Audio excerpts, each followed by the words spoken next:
Soy Fernando Díaz Villanueva. Hoy es 22 de junio de 2020 y esto es La Contracrónica.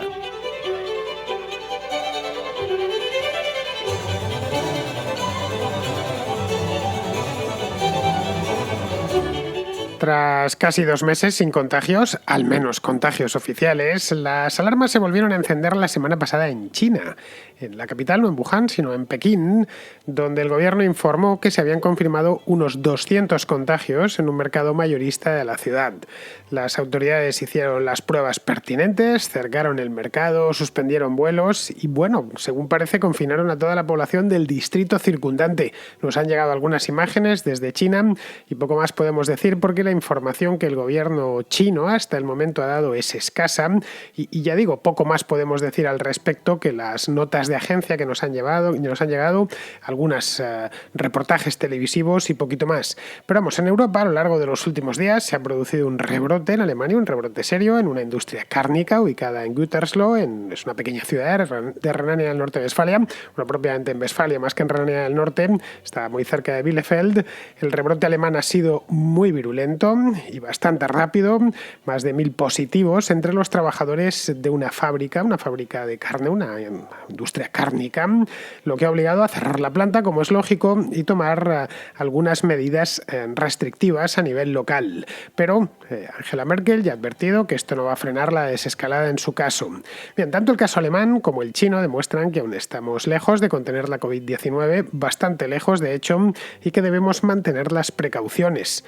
Lo que muchos se preguntan a partir de aquí es qué precauciones, es decir, cómo compatibilizar una vida aproximadamente normal. No la tendremos completamente normal hasta que esto no haya sido 100% eliminado, es decir, haya desaparecido de nuestra vida el SARS-CoV-2, porque mientras este virus esté entre nosotros, esté en la calle, aunque haya solo 2 casos confirmados, es un virus que podremos decir que no ha desaparecido, un virus que sigue mutando y que provoca una enfermedad para la que todavía no hay cura. Bien, para responder a estas preguntas, que como vemos son varias, visita La Contracrónica una vez más, es la tercera vez este año, la visita a Andrea Martos, que es bioquímica de la Universidad de Cambridge y vieja amiga de este programa, que tiene este tema estudiado más a fondo y que nos iluminará tanto a los contraescuchas como a mí mismo sobre esta misma historia del posible rebrote, de los posibles rebrotes que nos podremos enfrentar a lo largo de los próximos meses, o diría yo que incluso del próximo mes.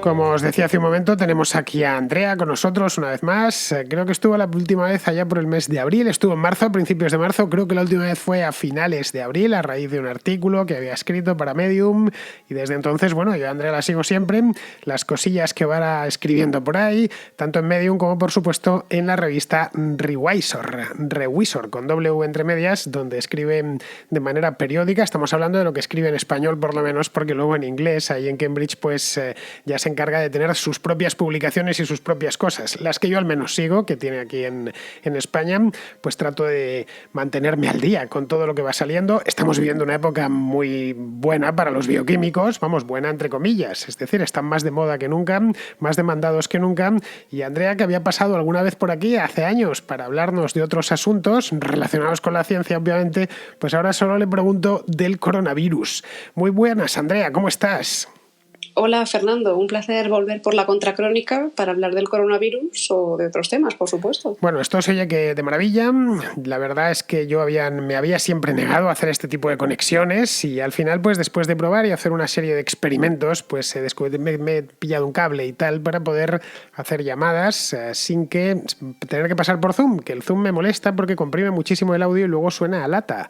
Y tengo yo aquí una inversión hecha de micrófonos, de compresores y demás, como para que luego me lleguen los señores de Zoom y me dejen el sonido, pues como en esos programas que hago con Alberto Garín, un par de ellos al mes, que bien, porque lo hacemos en vídeo, pero en este caso no tenía mucho sentido. Bueno, Andrea, vamos a ver, creo que ya has escuchado la introducción que he hecho, supongo que estarás al tanto. Sabes que en España terminamos ayer el estado de alarma, han sido 100 días, los 100 días más extraños de toda nuestra vida. Todavía uno sale a la calle, evidentemente ve que de normalidad nada, la gente anda con mascarilla por ahí, no tantos como sería deseable, inviable, pero bueno, el hecho es que ya estamos, desde el punto de vista legal por lo menos, ya no hay ningún tipo de confinamiento ni nada que se le parezca, y ante el final pues yo tenía dos temas. Uno era hacer una noticia mierder, que era, no sé si lo habrás oído, unas presas en Barcelona, en la prisión de Brians, que las pillaron los funcionarios de prisiones haciéndose un cubata con el gel hidroalcohólico, lo cual me hizo mucho de reír y que, por cierto, ningún contraescucha me ha traído todavía como noticia mierder. Y luego tenía esta de China, que salió la semana pasada, creo que fue el jueves o el viernes, y esta sí me preocupó bastante. Esta no me hizo reír lo más mínimo. Y supongo que estarás al tanto, lo habréis leído, allí en Inglaterra, este rebrote que ha habido en Pekín, no en Wuhan, y que además ha sido, por lo menos lo que nos cuenta el gobierno chino, ha sido de cierta envergadura. Estamos hablando de 200 contagios. Pues así es, Fernando. Bueno, yo con toda humildad y toda modestia sé que no voy a estar a la altura de la noticia mierder de las presas y el cubata, pero intentaremos hacerlo lo mejor posible en este otro tema que tenías preparado.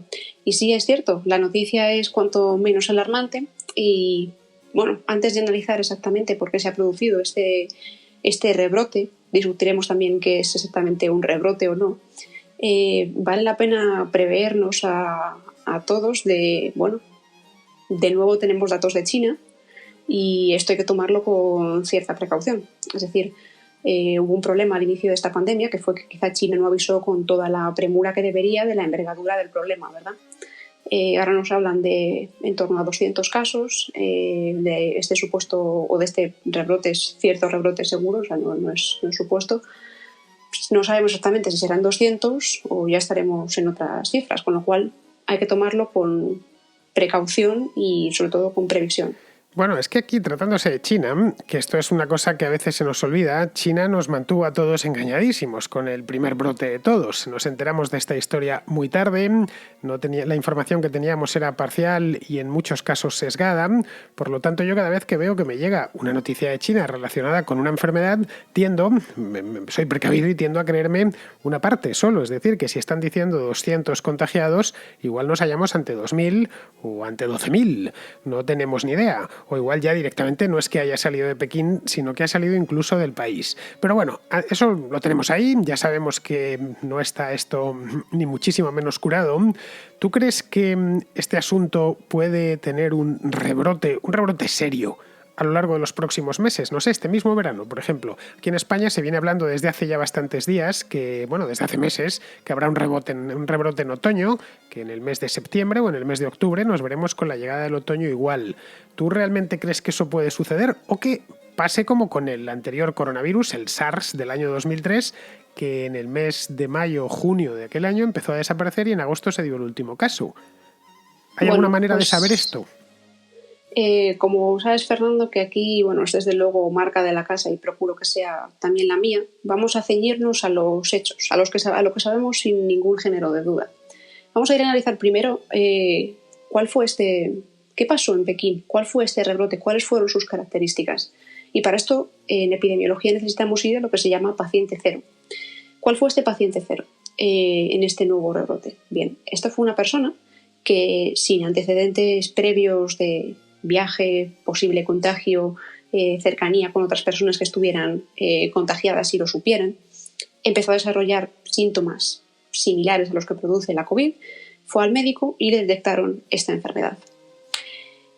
Arrastrando la línea de las pistas hacia atrás en el tiempo, se piensa que una de las posibles hipótesis de por qué ha podido esta persona contagiarse tiene su origen en un mercado, no un mercado húmedo de estos que pudieron originar la pandemia que actualmente padecemos, sino un mercado como los que podríamos entender en España. Es un mercado mayorista, de hecho. Sí, un mercado correcto. parecido a este que tenemos en Madrid, que se llama Mercamadrid o Mercabarna en Barcelona, que son mercados donde van a comprar los minoristas. Y estuve yo viendo imágenes por la CNN, esto fue hace 2 días, y parecía un mercado limpio, un mercado homologable con cualquier ciudad europea o americana. Es decir, que no se correspondía con la imagen que nos habíamos hecho, ya sabes, del pangolín y el mercado ese donde venden animales vivos, serpientes y estas cosas que los chinos comen en festividades especiales. Es decir, aquí estaríamos hablando de un mercado normal,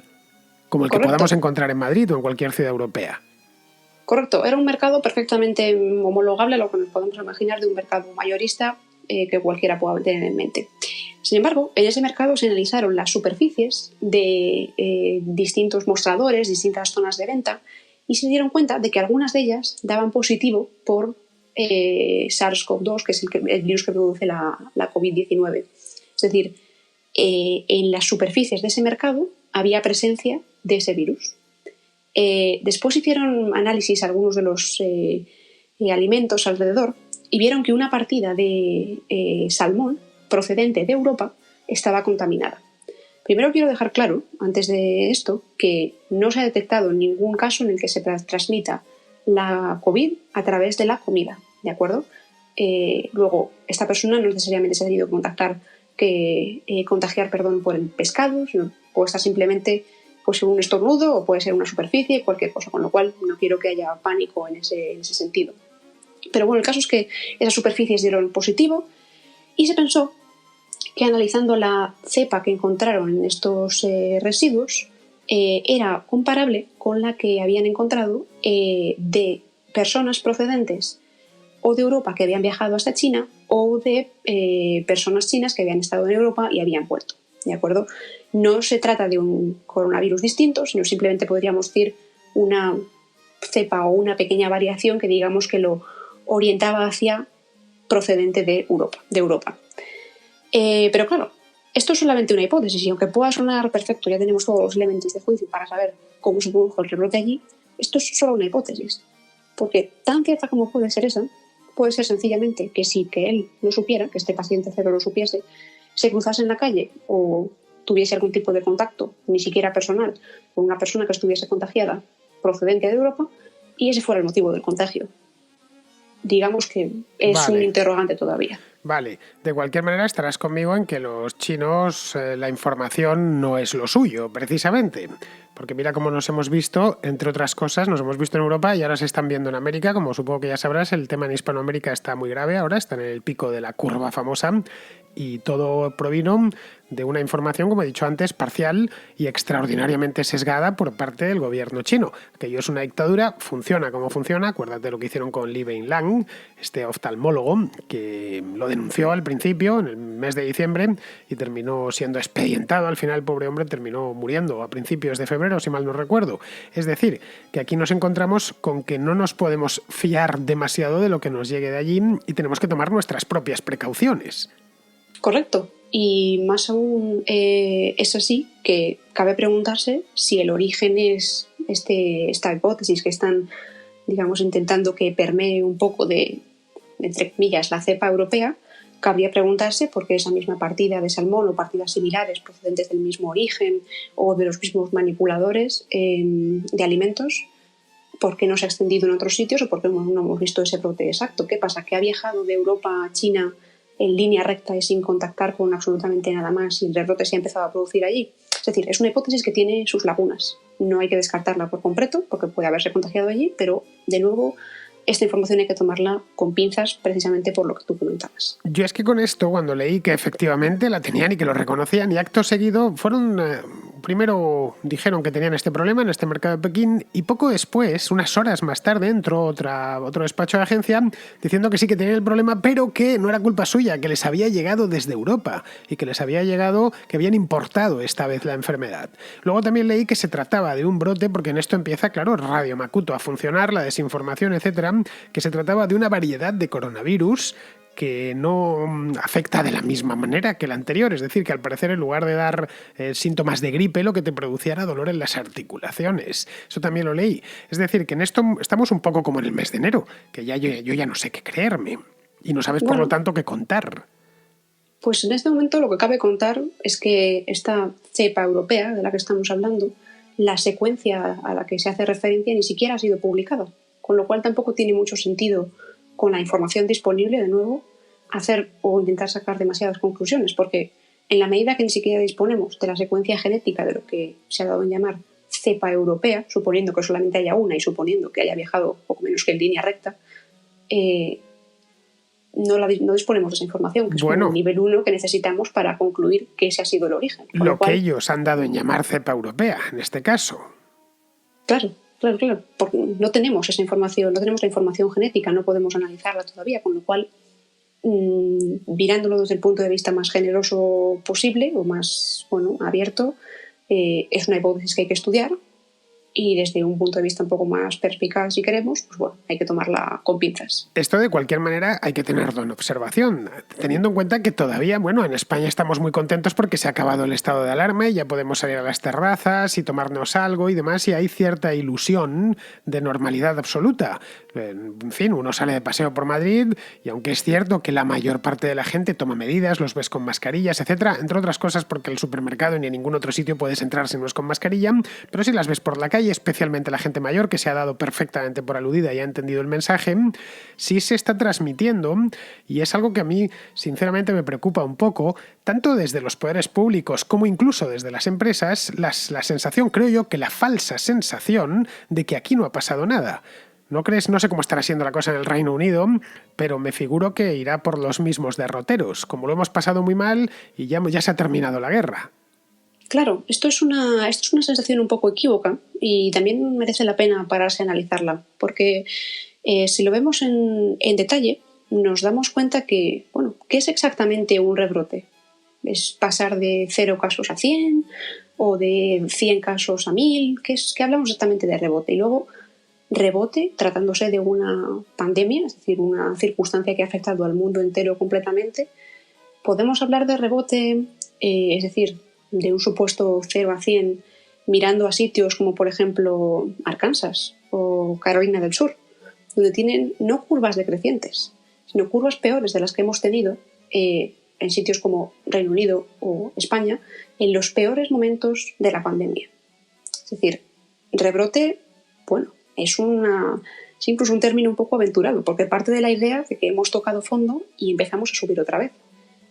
Con lo cual, incluso el concepto es un poco preocupante, ¿no? Claro, si le comentas esto del rebrote a un mexicano o a un peruano, como hablaba yo aquí la semana pasada, pues les resulta cuando menos sorprendente. Ellos están en el peor momento de la epidemia, con el agravante de que empezaron a tomar medidas en muchos de estos países, incluidos los Estados Unidos, prácticamente todo el continente americano, tan pronto como en Europa, porque las tomaron también en el mes de marzo en muchos países. Caray, el caso de Perú, lo contaba aquí el martes pasado, habían decretado el confinamiento el mismo día que España, creo que un día más tarde, y están ahora mismo en estas. Es decir, que no sé muy bien por qué aquí, seguramente haya sido porque el confinamiento ha sido más estricto y la interrupción de los contactos sociales, de las interacciones sociales, ha sido más completa de lo que sucedió, por ejemplo, en Perú o de lo que está sucediendo en Carolina del Sur. No lo sé. La verdad es que claro, no tengo ni idea, porque aquí ya sabes que llevamos 3 meses y cuanto más sabemos del asunto, más preguntas nos vamos haciendo, como por otro lado con todos los temas complejos, ¿no te parece? Correcto. Con cualquier tema complejo, cuanta más información se dispone, mayor número y mejores son las preguntas que nos podemos hacer. Pero no podemos evitar no podemos pretender que los árboles no nos dejen ver el bosque, en cierto modo, y pensar que por más duro que haya sido el confinamiento, aquí en Reino Unido ha sido algo más ligero que en España, pero igualmente había restricciones de movimiento, etcétera, y ha sido una circunstancia dura. Te hablo ahora, digamos, desde mi punto de vista más personal, no tanto el científico. Las medidas de confinamiento son molestas y son molestas para todos. Evidentemente, a nadie le gusta estar encerrado en casa y todos teníamos ganas de salir y de retornar un poco a nuestra normalidad nueva o antigua, pero hacer vida lo más normal posible. Ahora bien, no podemos engañarnos y pensar que el coronavirus depende de lo que diga Boris Johnson o de lo que diga Pedro Sánchez en este caso. El coronavirus no entiende de la presencia o la ausencia del estado de alarma. Y con ello, los casos de contagios y los posibles fallecimientos a posteriori. Es decir, el virus sigue entre nosotros por más o por menos estado de alarma que exista.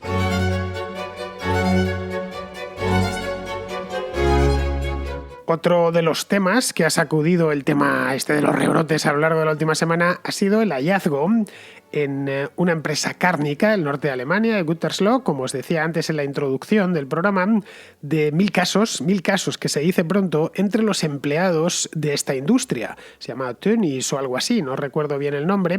La cuestión es que estaban tan felices, trabajando como si tal cosa, y de pronto es cierto que el ambiente de un matadero, el ambiente de una empresa de estas características es propicio, es un lugar húmedo, es un lugar frío, porque la carne hay que conservarla en frío, y según parece pues un lugar estupendo para que el virus se mantenga y contagie, ¿no? Bien, lo que vemos, 1.000 casos de un golpe. La ciudad de Gütersloh creo que tiene 100.000 habitantes, es decir, calcula en proporción con la población del lugar los que se han contagiado en apenas unos días. Es decir, esto nos viene a confirmar la sospecha de que en cualquier momento que esta sensación de falsa seguridad que tenemos es eso mismo, una sensación de falsa seguridad, que nos puede suceder lo del matadero este de Gütersloh en el momento menos pensado en cualquier sitio de Europa. Claro, así es una buena observación. Y esto, digamos que nos lleva hacia dos puntos que son importantes, yo creo, para entender lo que está pasando.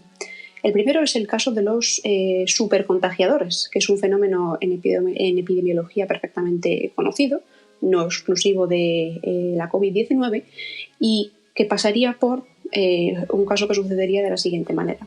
Imaginemos que tenemos 100 personas que están contagiadas de la COVID en este caso, pero podría ser otra. Y bien, pues estas 100 personas contagiadas, se podría hablar de un caso o de un fenómeno de supercontagio cuando solo el 20% de esa población, es decir, de esos 100, 20 son capaces de infectar a sucesivos grupos de población. Es decir, habría un 80% de esas 100 personas, 80, que no serían capaces de contagiar la enfermedad, pero un 20% que serían capaces de contagiar a varios miles o decenas de miles o básicamente, por ponerlo en palabras llanas, a cualquiera que se encuentre en el camino. Esto es un fenómeno que hemos visto en el caso de la COVID, en el caso del matadero de Alemania que comentabas, pero también, por ejemplo, en un caso de una boda que sucedió en India al principio de la pandemia, una persona, en este caso, incluso sabiendo que padecía coronavirus, no sabemos si el individuo era consciente de la gravedad de la circunstancia o si no se lo tomó en serio, pero bueno, estando contagiado, acudió a una boda. En India las bodas no son de 20 o 30 amigos, sino de 500 o 600.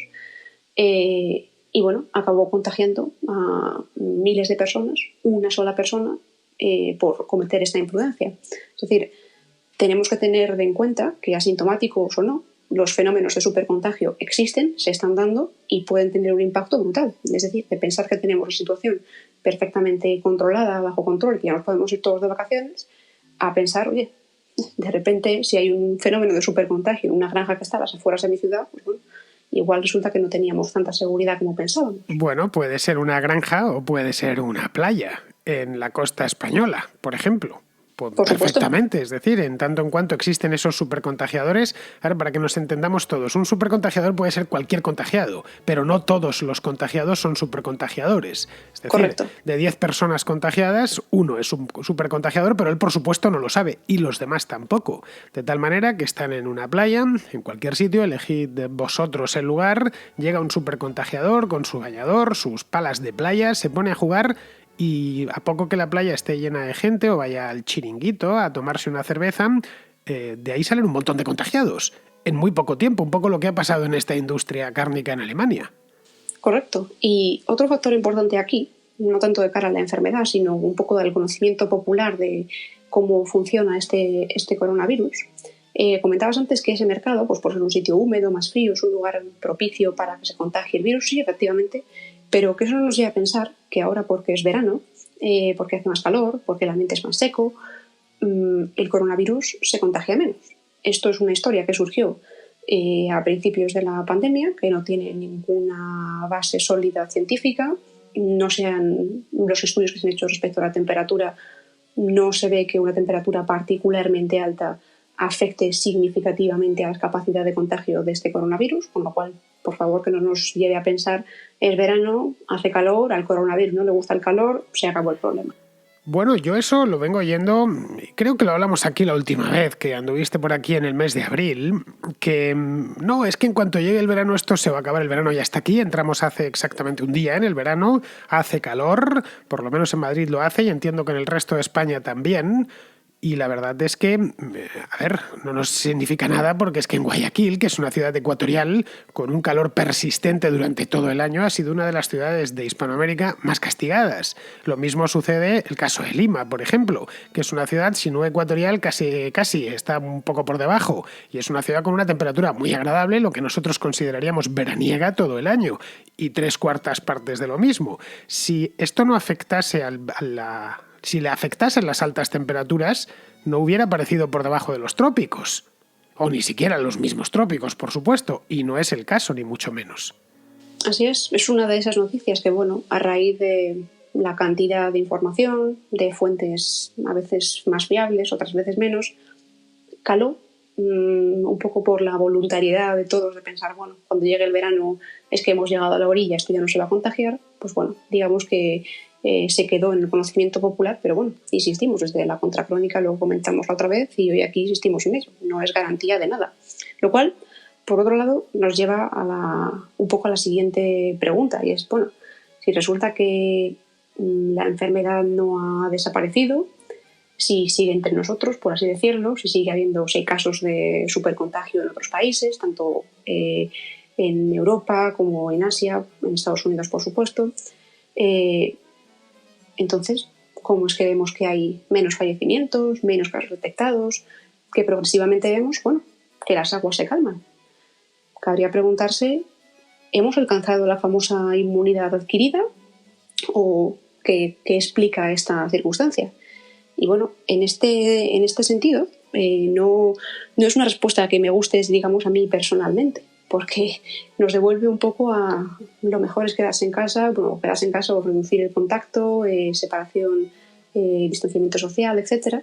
Pero la realidad es que las curvas de afectados, las curvas de fallecimientos, no se asemejan o no demuestran las curvas propias de una población o de un conjunto de poblaciones que ha adquirido la famosa inmunidad adquirida, valga la redundancia. Básicamente, de los estudios que se han hecho, conocemos que presentan anticuerpos, es decir, que han pasado la enfermedad de en torno 5, 10%. Eso es en España, no sé en el Reino Unido, pero aquí el gobierno hizo un estudio de prevalencia del virus y era bajísimo. A mí me sorprendió de esto hace ya tiempo, hará tranquilamente un mes, me llamó la atención, me parecía muy bajo para la cantidad de muertos que hemos tenido y de casos confirmados que hemos tenido, más los que sabemos que no han sido confirmados porque la gente, especialmente gente joven, pasó la enfermedad en 2 o 3 días sin grandes contratiempos. Pero vamos, que en el caso de que sea no un 5%, como se dio en aquel informe del gobierno, que estuviésemos hablando de un 20%, nos quedaría muy lejos todavía de la inmunidad de grupo, que tendríamos que irnos a ¿cuánto? Al 70 aproximadamente. Correcto, ese es un poco el punto al que iba. Dependiendo la muestra que estudies, la muestra poblacional, por ejemplo, leí hace unos días que habían analizado a la población médica de un hospital, creo recordar que era en Torrejón de Ardoz, y daba que el porcentaje de personas que habían pasado la enfermedad, que tenían anticuerpos, era de torno al 20-21%. ¿De acuerdo? Estamos en el mejor de los escenarios. Si no es un 5, es un 20 o un 25. Pero para hablar de inmunidad adquirida que funcione correctamente, estamos hablando del 70 al 90% de la población con defensas propias contra este organismo. Es decir, estamos no lejos, lejísimos de esa inmunidad adquirida. Con lo cual, que esto no nos lleve a pensar que haber alcanzado la inmunidad adquirida es la razón detrás de que los números de fallecimientos y de casos detectados estén cayendo. Luego hay otro tema, Andrea, del que se habla no tanto como se debería, pero se habla, y es el del tema de las mutaciones. Tú me dijiste hace un par de meses que te pregunté, claro, asustado, oye, ¿y esto no puede ser que mute y se convierta en otra cosa? Y me dijiste, no, el virus muta continuamente, 2 veces por semana o algo así, me contaste, o quizá eran 2 al día, no recuerdo. Es decir, que muta de una manera constante, pero puede llegar a tener una mutación que en el caso, por ejemplo, de cuando se logre tener la vacuna, que yo estoy seguro que a lo largo del año próximo se tendrá, y con la cantidad de dinero que están metiendo en esto no es para menos, o incluso un retroviral, que ya no sirva para nada porque, como le sucede al virus de la gripe común, ha mutado de manera tan dramática que ya es lo que hayan inventado los bioquímicos no va a servir para nada. Es decir, ¿cómo va el tema de las mutaciones? ¿Lo has estudiado?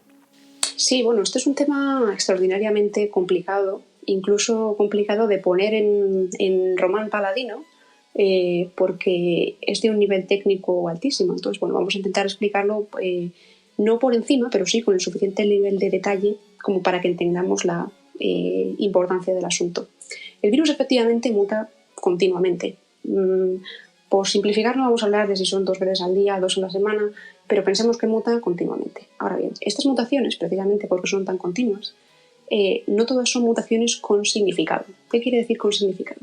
Mutaciones que le otorguen al virus una capacidad o mayor, o por cierto, menor, de infectividad, de capacidad de contagiar de una manera más severa o a más personas. Son simplemente mutaciones que ocurren y que tal como vienen se van, por así decirlo, o no tienen mayor impacto en las capacidades del virus. Ahora bien, puede ser que una de estas mutaciones efectivamente sea una mutación, vamos a llamar, de ganancia de función, por así decirlo. Es decir, una mutación que le dé más capacidades al virus que vayan en contra nuestra. Este caso hay que tenerlo en cuenta, por supuesto, y nosotros lo estamos hablando aquí en la contracrónica, pero es, no te quepa ninguna duda, uno de los temas fundamentales que se están teniendo en cuenta a la hora de desarrollar tanto antivirales como vacunas. ¿Cómo o de qué manera los científicos están teniendo en cuenta estas posibles mutaciones? Bien, cuando se intenta diseñar o se diseña una vacuna o un antiviral, se tienen en cuenta las posibles zonas del virus a las que nuestra herramienta, nuestro arma secreta, va a atacar, ¿de acuerdo? No se ataca en cualquier zona, es decir, no todas las zonas del virus son óptimas o posibles para atacar con una vacuna o con un antiviral, ¿de acuerdo?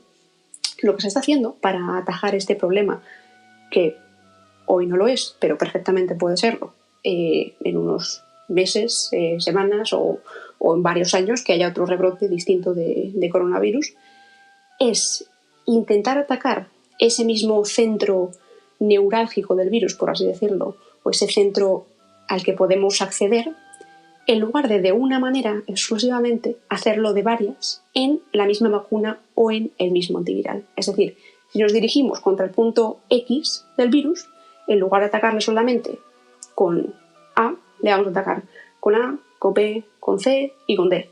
Luego nos curamos en salud, de posibles mutaciones que surjan en esa zona neurálgica a la que estamos atacando al virus y que a la vuelta de X meses o años nos destrocen en la estrategia bioquímica que habíamos trazado para luchar contra este coronavirus. Vale.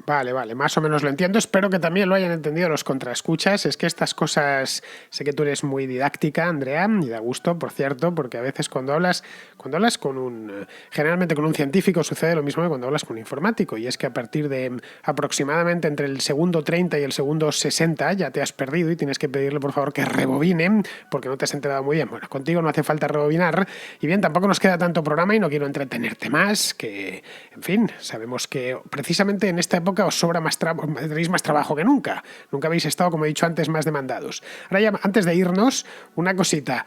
Tú, esto es a título personal, evidentemente no eres Fernando Simón, ni aspiras a serlo, ni nada por el estilo, ni epidemióloga, ni... Si tú tuvieras que recomendar a la pequeña comunidad de la Contracrónica que está congregada hoy aquí, básicamente escuchándote a ti, como yo mismo, ¿qué les recomendarías, qué actitud les recomendarías adoptar a lo largo del... Piensa que aquí no solo escuchan españoles, sino también, hispanos de toda Hispanoamérica, de los Estados Unidos, también los hay repartidos por toda Europa, incluso por otras partes del mundo, incluida China. Así que si tú tuvieras que recomendarles, es decir, que su situación epidemiológica es muy distinta, ¿qué actitud tomar respecto a esto? Es decir, ponerse o no ponerse mascarilla, qué precauciones básicas tomar cuando se salga a la calle, cuando se interactúe con los demás, etcétera. ¿Qué es lo que tú, Andrea, les recomendarías? Bueno, pues desde mi modesta opinión y desde el conocimiento que tengo de haber estudiado el tema con cierta profundidad, el coronavirus el SARS-CoV-2 sigue entre nosotros. No podemos pensar que esto ha acabado y que con el estado de alarma, con el fin del confinamiento, ya se acabó el problema. Efectivamente, la circunstancia es muy heterogénea dependiendo del país en el que estemos, con lo cual hay que volver a la enseñanza más básica, lo que podemos hacer independientemente de esta u otra medida del gobierno o esta otra medida desde la empresa en la que trabajemos. Y es actuar con precaución, utilizar estas medidas del llamado distanciamiento social y emplear mascarilla. Básicamente todo está dirigido a romper la cadena de contagio. Es decir, que incluso suponiendo que nos encontrásemos en la misma habitación con una persona, que pongamos fuese un supercontagiador, manteniendo la distancia de seguridad, empleando la mascarilla y bueno, más o menos teniendo ciertas precauciones de higiene en las manos, procurar quitarse los zapatos antes de entrar en casa, etc. Esas pequeñas medidas nos van a proteger. Porque este virus, pese a que ha causado un gran daño en todos los países y por desgracia lo seguimos viendo, tiene una peculiaridad. Y es que este virus no te afecta a no ser que entre dentro de ti. Luego, en la medida que impidamos eso por nuestra propia cuenta, muchos menos problemas habrá. Luego esa es mi recomendación. Y el virus entra dentro de ti porque tú te lo metes dentro. No lo Efectivamente. olvidemos. El virus no tiene alas ni nada de esto. Así es, así es. El virus no... Es decir, si tuviésemos delante de nosotros, en la mesita que tenemos delante, una partícula de SARS-CoV-2 y nos pusiésemos a mirarla, el virus no saltaría a donde estamos nosotros. Tenemos que, involuntariamente, por supuesto, introducírnoslo o que se nos introduzca pues por que estemos en contacto con algún tipo de, no sé, ¿vale? Poco menos que te estornuden en la cara, faltaría. De ahí que sea tan importante que empleemos las mascarillas y guardemos esa distancia de seguridad. Muy bien, pues con esto ya sí que sí, damos por terminado este programa que hemos hecho especial. Sabéis que no se prodiga mucho por aquí los invitados. Voy a ver si ahora con este nuevo invento que tengo se prodigan más. Decidme de cualquier manera si se ha escuchado bien. Ya sabéis que yo para estas cosas del audio soy un pejigueras, me gusta que se escuche bien. Es cierto que no puedo tener a Andrea en el estudio aquí con su micrófono, que además tengo yo un micrófono para invitados que es una auténtica maravilla y lo grabo bien, pero bueno, creo que a través de este método que tomado ahora es mucho mejor que en Zoom, se escucha mejor. Estaba haciendo una pruebilla a ver qué tal sonaba. Bien, creo que suena mejor, pero la última palabra siempre la tienen los contraescuchas. Bueno, pues Andrea, muchísimas gracias por habernos acompañado de nuevo y a ver si este verano puedes entrar otra vez, ya con otro tema que no sea del maldito coronavirus. Por supuesto, Fernando, será un placer volver a pasar por aquí por la Contracrónica. Muy bien, pues antes de irnos, hoy no os voy a privar de Pizarro porque sería una maldad por mi parte y tengo por supuesto aquí su nota de voz en la que nos habla no de Inglaterra, pero sí de Boris Johnson, es decir, del lugar donde está Andrea y de los trapiches que está haciendo para tratar de salirse con esto del Brexit o de la reconexión, tratar de salirse con la suya. El acuerdo final sobre la futura relación entre el Reino Unido y la Unión Europea se está negociando en medio de una crisis sanitaria y el inicio de una crisis económica.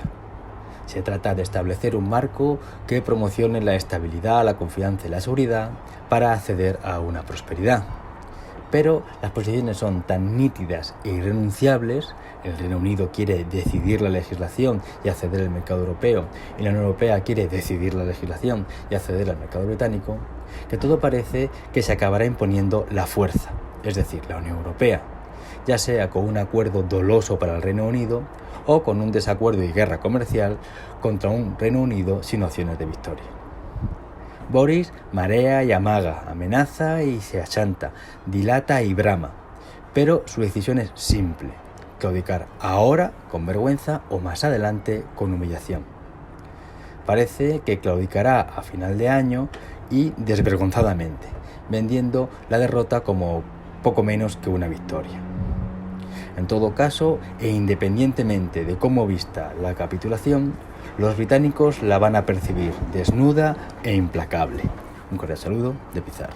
Y hasta aquí, queridos amigos, ha llegado la contra de hoy, día 22. Ya sabéis, mañana será martes, no podremos contar con Andrea, las cosas buenas son solo de vez en cuando, pero al menos podréis contar conmigo, que yo creo que algo es algo. Así que hasta mañana, amigos.